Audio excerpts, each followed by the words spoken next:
Assalamualaikum warahmatullahi wabarakatuh. Waalaikumsalam warahmatullahi wabarakatuh. Ketemu lagi dengan kita acara ngobrol pakai ilmu. Ya, jadi pembahasan kita malam ini tentang mandi junub. Nah, jadi gimana sih sunahnya itu mandi junub yang benar? Jadi kita akan tanyakan langsung dan nanti ada pembahasan, ada pertanyaan-pertanyaan dari beberapa rekan-rekan yang ada di sini.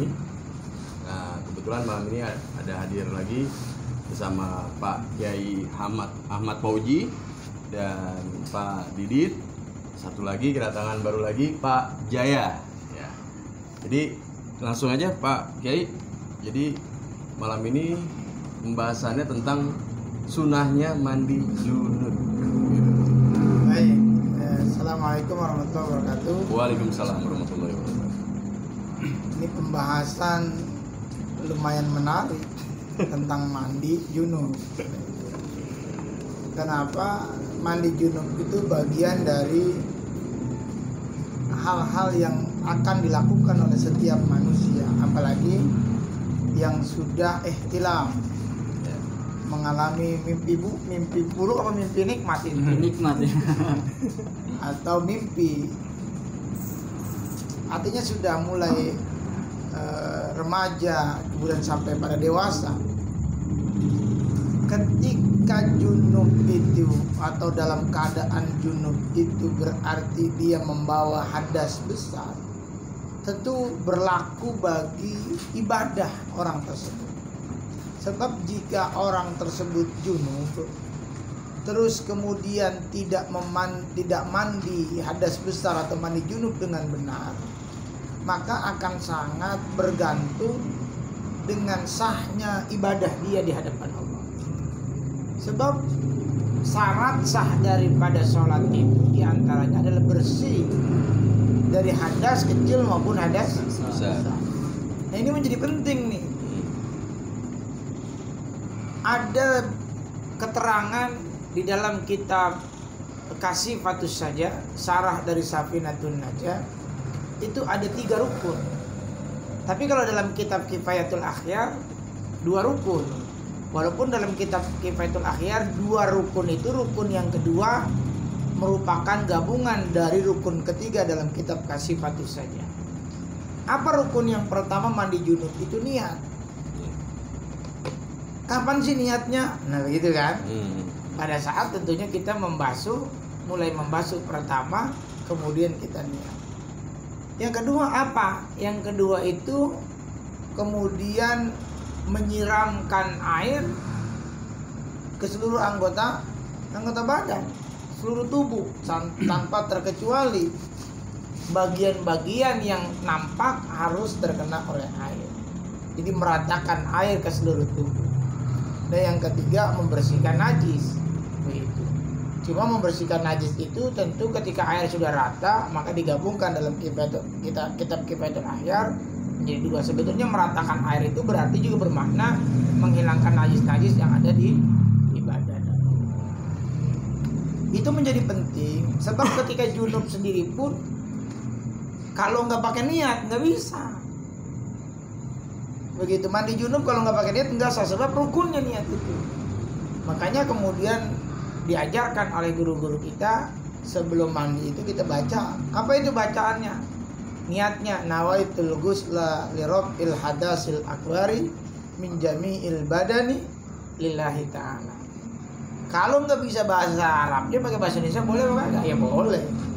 Sebab mahalluha, tempatnya niat itu fil qalbi, ada di dalam hati. Niatnya bagaimana? Ya boleh pakai bahasa apa juga. Mau pakai bahasa Indonesia, saya niat mandi hadas besar karena Allah Ta'ala juga boleh. Yang penting niat itu ada keterangan niat mandi hadas besar, menghilangkan najis dan hadas dan seterusnya. Itu menjadi penting sebagai syarat daripada sahnya sholat. Ya mungkin inilah prolog dulu lah. Silakan ketika mau ditanyakan terkait junub silakan aja. Ya saya kembalikan dan ke Bang Topan. Ya, terima kasih Pak Kiai. Akhirnya jelas semuanya. Mungkin dari Pak Jaya ada yang mau ditanyakan tentang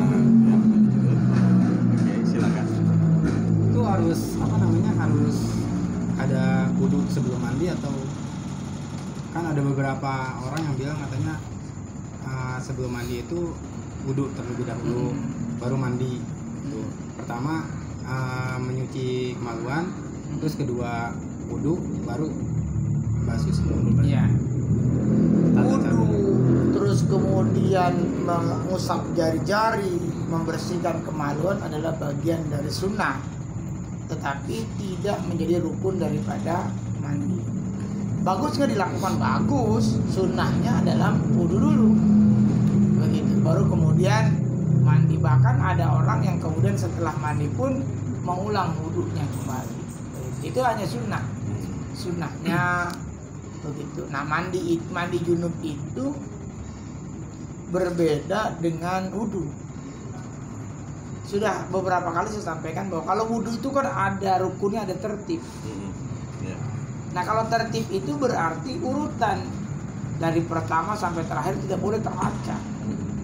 Nah, bedanya mandi junub ini dia nggak ada tertib. Jadi boleh mulai dari kaki, boleh mulai dari bagian kanan. Hanya sunnahnya dari kaki, kemudian bagaimana bagian-bagian kanan dulu, baru kemudian bagian kiri, baru nanti kemudian kepala dan seterusnya. Kira-kira begitu, ya. Ya begitulah, mudah-mudahan. Ada lagi yang mau ditanyain? Cukup? Ya, Pak Didit gimana? Mungkin ada pertanyaan? Assalamualaikum warahmatullahi wabarakatuh. Waalaikumsalam warahmatullahi wabarakatuh. Masih seputaran bertanya tentang mandi junub. Nah, ini kan ada pria dan wanita. Apa yang menyebabkan pria atau wanita itu diharuskan melakukan mandi junub? Apakah ada perbedaannya atau memang sama tata caranya itu? Jadi gini, ada satu keterangan hadis. Ini saya buka kitabnya. Perhatikan. Qala Rasulullah sallallahu alaihi wasallam, "Idza jalasa baina su'abihal arba." Kalau seorang laki-laki duduk di antara cabang 4 atau 4 cabang. Jadi ada cabang 4 tuh. Perempuan kan punya 4 cabang tuh. Paham ya sampai sini ya? Jadi jangan sampai saya jelasin, bener nih. Jangan. Kalau laki-laki duduk di 4 cabang yang ada di perempuan, summa jahadaha, kemudian dia bersungguh-sungguh mencampurinya. Jadi luar biasa bagaimana hadis baginda Rasul. Faqat wajib al-ghusl, maka wajib mandi. Jadi kalau laki-laki kemudian naik ke badan perempuan, terus kemudian dia sungguh-sungguh digoyangin ke, atau diapain ke, pokoknya dia sungguh-sungguh aja begitu. Nah, ketika bersungguh-sungguhnya itu, Ustaz, bagaimana kalau sungguh-sungguhnya? Kalau sungguh-sungguhnya itu cuma dipegangin doang sama tuh perempuan. Jadi punya laki-laki dipegangin doang sama perempuan, kagak keluar. Nggak sampai kemudian keluar sperma, sebab ada hadis Rasul, al-ma'u minal ma'i, air itu ya dari air. Jadi kalau orang keluar air kudu mandi pakai air. Sampai di situ ya. Al-ma'u minal ma'i. Ada juga yang mengatakan innamal ma' minal ma'i, dalam riwayat Muslim begitu. Jadi ketika orang itu duduk di cabang perempuan, kemudian dia bersungguh-sungguh di dalam duduk itu, dia ngapain, kayak ngutek-ngutek kayak di situ begitu, dia apain kayak, kemudian sampai keluar air, ataupun nggak keluar air tapi duhun masuk, maksudnya masuk begitu. Kalau cuma ditempel-tempelin doang begitu, bagaimana Pak Ustadz? Ditempel-tempel doang begitu, maksudnya nempelnya nggak ke bagian itu tapi di paha doang. Kagak, kalau dia kagak keluar mani kagak. Nggak jadi masalah, Pak. Bukan kagak jadi masalah. Maksudnya bukan di masalahnya, maksudnya kagak mandinya. Oh. Tapi kalau ditempel-tempel doang terus kemudian ditinggalin jadi masalah. Jadi perempuan juga kan butuh begitu, ditempel-tempel doang belum dia apain itu jadi masalah. Pusing. Tapi maksudnya di sini ketika seorang perempuan, laki dan perempuan, laki itu kemudian duduk di atas perempuan, terus kemudian dia bersungguh-sungguh, karena dengan bersungguh-sungguh itu sampai dukhul masuk, walaupun dia nggak keluar, tidak mengalami orgasme. Ini dalam bahasa, ini pembahasan berat sebetulnya. Ini jorok-jorok sedep begitu. Ketika orang dukhul antara suami istri, memasukkan kedua alat kelaminnya, bertemunya antara khasafah dengan farji, alat kelamin laki-laki dengan alat kelamin perempuan, sampai masuk ke dalam, walaupun kagak keluar, bisa jadi lakinya orgasme tapi perempuannya enggak. Tapi kalau udah dukhul, walaupun si perempuan kagak orgasme, tetap wajib mandi. Oh, jadi ada batasannya, kalau udah masuk harus mandi ya? Harus mandi. Walaupun keluar nggak keluarnya tuh? Nggak keluar urusan belakang. Iya. Yang penting udah masuk. Gitu. Tapi walaupun demikian, kalau kita ngelihat kitab Qurratul Uyun, bagaimana kemudian atau dalam hadis Nabi, sama berdosa kalau laki-laki yang meninggalkan suaminya dalam keadaan nanggung, dosa. Makanya disunahkan ngobrol dulu, cengkrama dulu, terus kemudian bikin bangkit hasrat wanita. Jangan jadi laki-laki yang egois, main tancap aja. Main tancap. Waduh. Nah, posisi juga belum siap tempur, udah main tancepin aja. Mending kalau tanggung jawab. Asal udah tancap keluar, kabur. Dosa laki-laki juga begitu. Kalau tidak dapat ridho dari istrinya. Terus masalah mandi kembali. Adapun misalnya si laki-laki naik ke perempuan, belum nyampe masuk, rupanya editansi. Ejakulasi dini. Kagak ada hasilnya, maksudnya begitu. Nah, itu dia tetap mandi, karena mandinya bukan karena sebab dukhul, tapi sebab keluarnya air mani. Yang kedua juga mimpi. Nah, di sini ada keterangannya nih. Bagaimana termasuk seorang perempuan juga bisa mimpi. Bisa mimpi juga. Mimpi ihtilam namanya begitu. Ada satu keterangan dari pada hadis bahwa seorang perempuan juga pernah akan mengalami yang namanya mimpi keluar air mani begitu. Nah, di sini ada keterangannya bahwa mana nih? Bahwasanya orang yang mimpi itu juga nah ini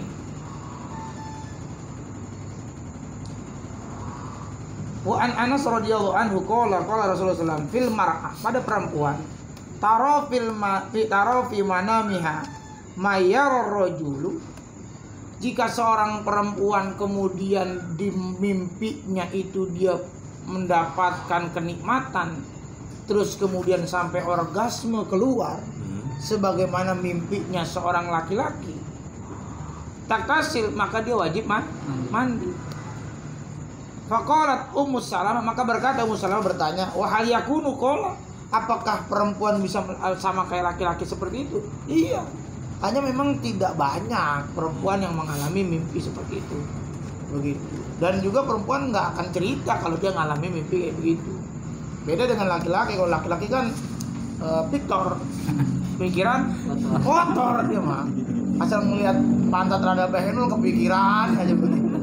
Akhirnya kemudian ke bawah sampai mimpi begitu. Terus kemudian ya kalau perempuan jarang terjadi. Tapi ada nggak kejadian ketika perempuan mimpi sampai keluar mani? Ada. Dan itu wajib mandi bagi perempuan. Itu ada yang mengalami riwayat seperti itu? Ada ini. Ada dikatakan begitu. Kan ini hadisnya begitu. Apakah perempuan ada begitu? Ada, tapi tidak disebutkan nama gitu. Bukan, maksudnya bukan tidak disebutkan nama, tetapi perbandingan jarang. Tapi ada, begitu. Jadi famin aina yakunu sabab, apakah ketika ditanya sama Ummu Salamah apakah laki-laki dan perempuan sama begitu? Iya. Ketika kejadian ini sama, ya ternyata hukumnya juga sama. Ketika mimpi yang dirasakan sama, maka hukum mandinya jatuh juga sama. Jadi pertama hubungan suami istri, dukhul itu bersentuhan dua alat kelamin, maka kemudian menyebabkan mandi. Pak Ustadz, bagaimana kalau ada orang nafsu tinggi ngelihat pantat puyuh ayam, kambing begitu. Terus dimasukin alat kelaminnya kepada alat kelamin binatang. Nah, bagaimana itu? Apakah wajib mandi? Kalau dosa mah jadi tanya. Iya, dosa udah Kalau dosa udah berat itu. jelas. Ya. Pantat ayam. Begitu. Barangkali ngeliat kambing dibedakin cakep kali kan begitu rumah. Nafsunya udah kelewat batas begitu ngeliat pantat kambing kebayang yang lain begitu kira-kira. Diperkosa tuh kambing. Kalau itu udah jelas haramnya. Yang saya ingin sampaikan bahwa bagaimana ketika pantat ayam dimasukin atau alat kelamin ayam betina dimasukin atau sebagainya, itu sama, dia seperti dukhul itu. Tetap punya kewajiban Mandi. mandi. Bagaimana Pak Ustadz dengan mayit? Nah, ada juga nih orang yang nafsu sama mayit. Iya, iya. Iya, tapi geblek aja orang tuh geblek begitu. Secakep-cakepnya perempuan, secakep-cakepnya perempuan kalau udah mayit bangke kan. Iya. Tapi kan ada orang yang punya kelainan seksual. Iya, itu. Ada juga sih. Ada orang yang punya kelainan seksual, ngeliat mayit cakep nafsu begitu. Dia kalau ngomongin dosa udah jelas dosa. Tapi dia juga tetap punya kewajiban mandi ketika dia sampai duhul apalagi keluar. Kira-kira begitulah. Jadi sebabnya diantaranya adalah mandi. Sebab mandi junub apakah sama dengan perempuan? Sebetulnya sama. Dia mimpi keluar orgasme sperma atau air mani, kemudian duhul itu tadi masuknya dua alat kelamin, itu bertemunya dua alat kelamin, itu yang menyebabkan mandi. Kalau perempuan ada lagi sebab haid, sebab nifas, sebab wiladah mandi. Ada yang mandi tidak wajib. Jadi mandi itu, nah ada hadis baginda Rasul nih. Di sini disebutkan bahwa wa an Aisyah radhiyallahu anha qalat, telah berkata Aisyah radhiyallahu anha, karena Rasulullah sallallahu alaihi wasallam yaktasilu min arba. Rasulullah sallallahu alaihi wasallam mandi biasanya karena 4 sebab.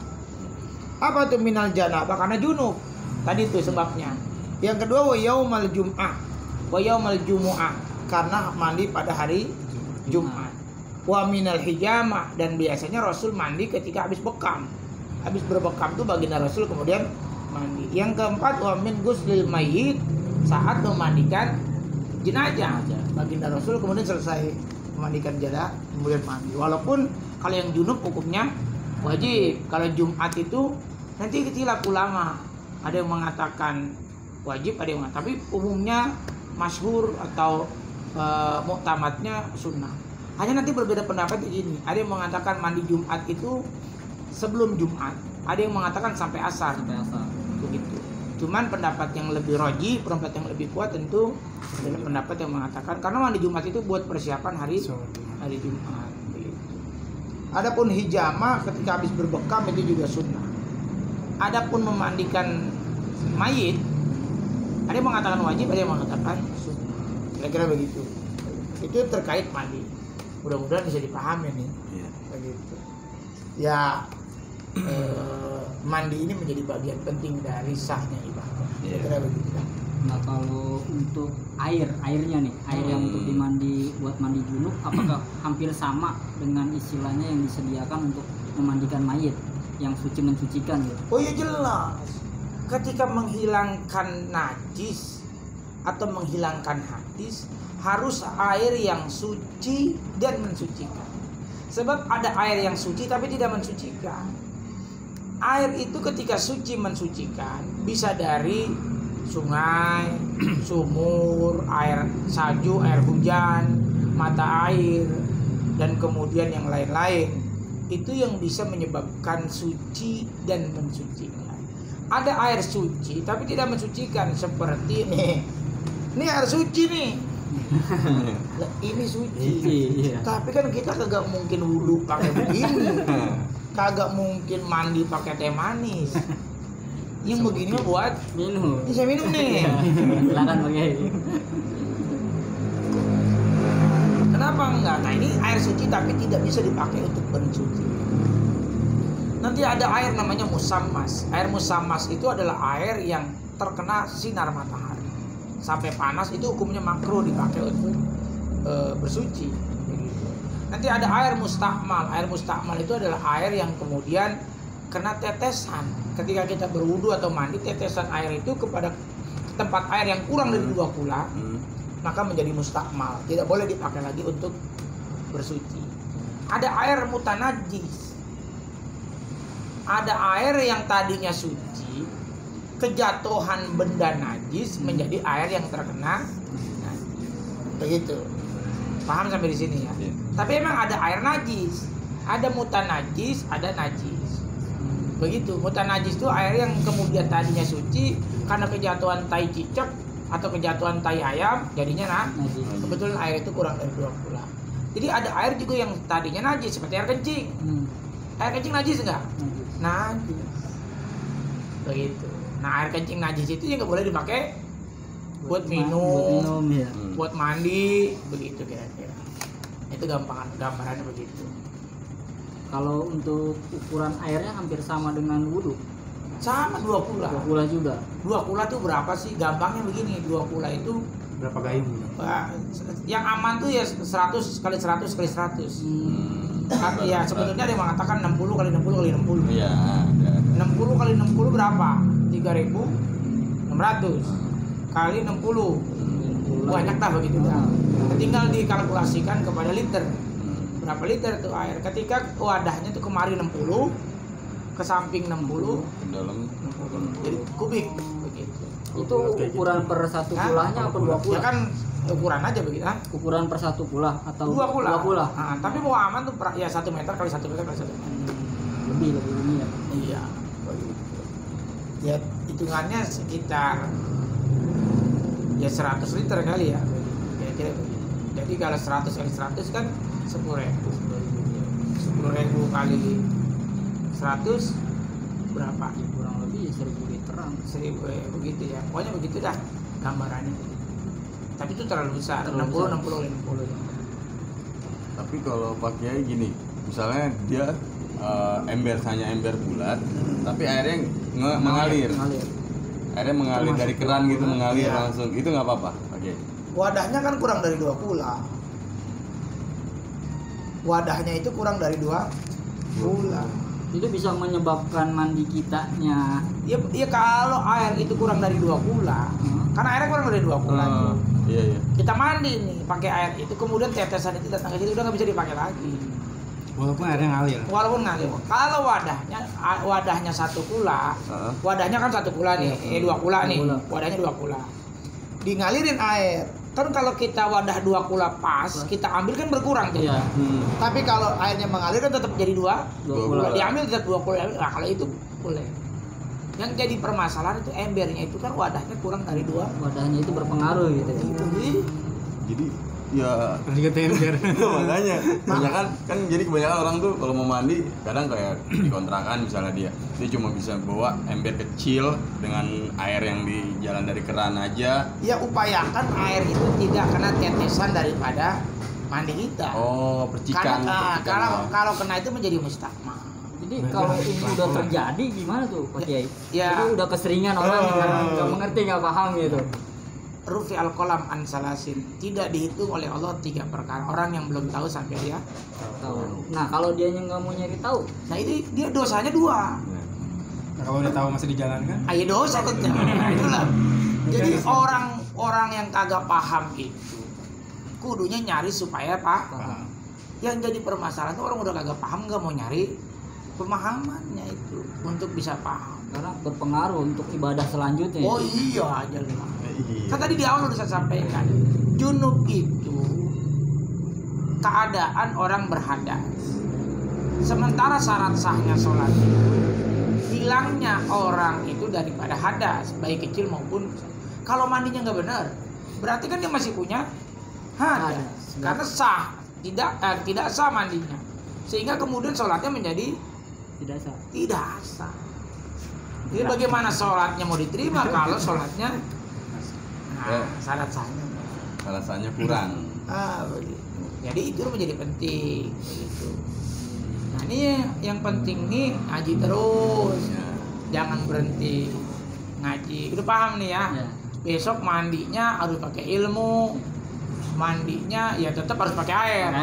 Jangan ilmu doang ya. Kalau mandi pakai ilmu dong nggak pakai air, airnya nggak basah.